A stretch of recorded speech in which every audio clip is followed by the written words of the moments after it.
Hello, I'm Joshua. And I'm Mary, and welcome to From the Heart. Orlando is widely known for its tourist spots and attractions, but many people don't know about its thriving arts community. We are excited to introduce to you some talented and passionate artists who shape our arts community.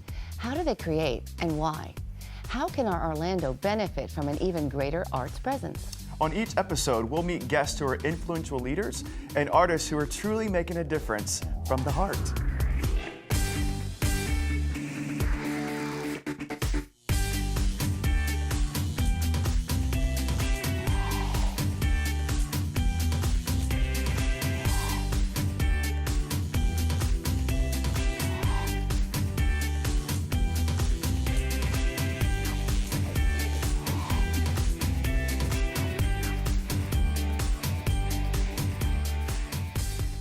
Hello everyone, welcome to From the Heart. I'm Joshua. And I'm Mary. And we're very excited to bring to you all that's new and good when it comes to the arts in Central Florida. Today we are very happy to be talking with Michael Marinaccio, producer of the Orlando Fringe Festival.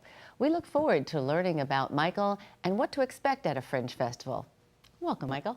Welcome. Thank you so much for having me. Michael, let's start with what is Fringe for people who don't know? Sure. Fringe festivals started in Edinburgh, Scotland in 1947. They were a response to the Edinburgh International Festival, which is a very exclusive, curated festival.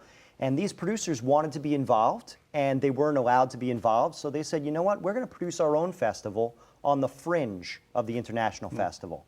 And their rule was anybody who had a place to perform could perform. So they wanted everyone involved.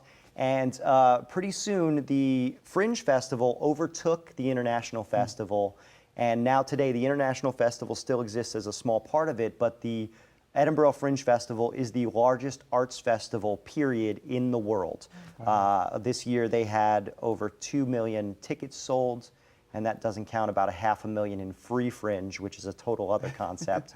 But 3,200 shows happened over the month of August in Edinburgh. So anyway, that's where Fringes began, and that's the concept of open access. Anyone can play, completely accessible theater and performing arts. And it has grown and become a worldwide phenomenon, spreading to all corners of the globe.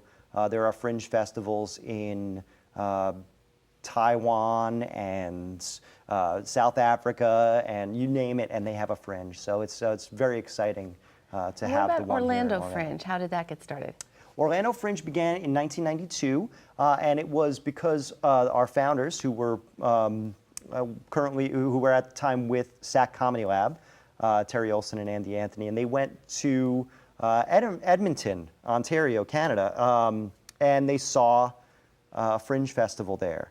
And they decided that they wanted to start one. So they started one here. It was in little storefronts in downtown Orlando and, abandoned buildings and, 20 shows. And today it's grown to be the oldest Fringe Festival in the United States, going into our 24th year. And we have all state-of-the-art theater venues and over 100 ticketed shows.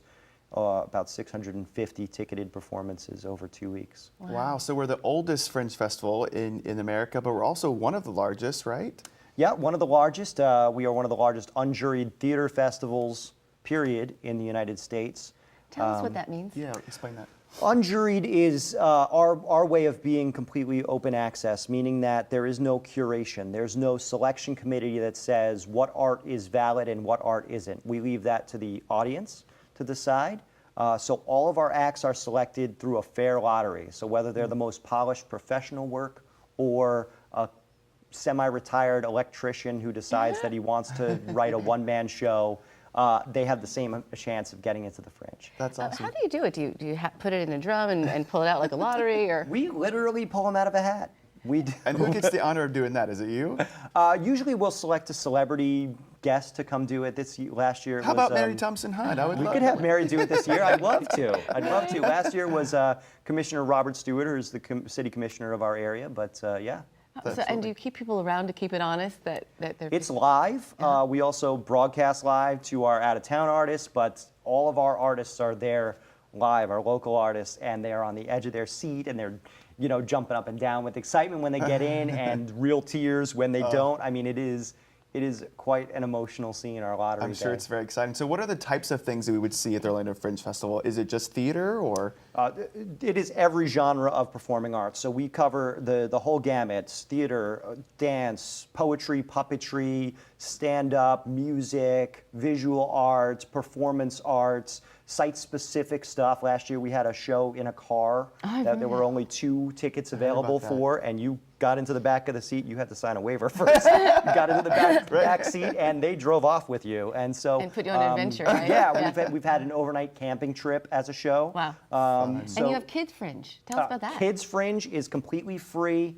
It's on the weekends during the festival, and last year we had about 10,000 children and families attend, and it's great because we're able to bring our international artists, because we are an international festival, to the Kids Fringe to perform for these local kids. And it's just an amazing time and a great way to develop a new audience.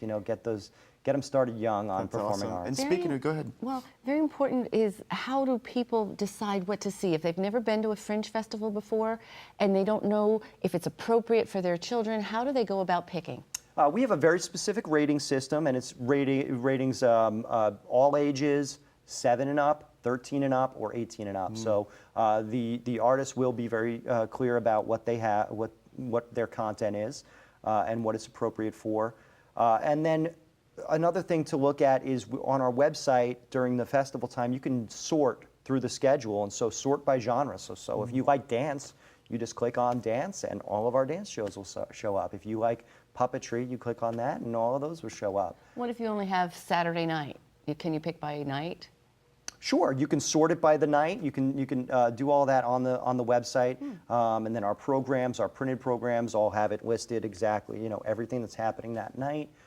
There's blurbs for every show and images and all of that. So the Fringe Festival has seen some success with some of its shows outside of Orlando, right? I mean, I know there's some that have gone to off-Broadway and different things. Tell us about some of that. Yeah, very excited. There's a group that started at Orlando Fringe, Toxic Audio. They won a Drama Desk Award off-Broadway for their show Loudmouth. We've got another artist, Chase Paget, who's doing his show Six Guitars and a Performing Arts Center tour across Canada. Also went off-Broadway for a very short run, but I think it'll be back. So yeah, the beauty of Orlando Fringe is it's a birthplace of new and innovative cutting-edge art. It's low risk for the artist. It's very low fees. We give 100% of the ticket sales back to the artists. So they're able to come and, if not make money, at least they don't lose money putting up their production and getting it reviewed and getting, testing with audiences. So it's a great place for innovative, exciting new work. There is really no place else in town that you're going to get that kind of That's experience. incredible. And as an arts leader, thank you so much for that mission of giving 100% of the proceeds back to the artists, giving them a platform to do their work that they might never get. And the really neat thing about Fringe now, and I think this is through your direction, is that it's not just during the festival, but now it's year-round, right? That we can see these shows. That's true. We have our Fringe Year-Round series where we're bringing shows in, either locals that we're bringing back from the festival that were very successful. Last month we've had our Drama Winners Weekend, which is bringing back the best award-winning dramas, and then we'll bring in artists from out of town, from Canada, UK, Australia, throughout the year, from other states in the U.S., and we'll bring them to Orlando audiences. Wow, awesome, Michael. I wish we had a little more time to talk with you now, but real quick, if someone wants to learn more about Fringe, where do they go on the internet? OrlandoFringe.org. Say it one more time. OrlandoFringe.org. Oh, I like it when you spell it. That's great. Thank you so much for being with us today. And we're going to be back a little bit later with Michael, and we're going to be talking a little bit about the man that's here today and how he got to be here. So thank you all for being with us today. I'm Mary. And I'm Joshua from the Heart.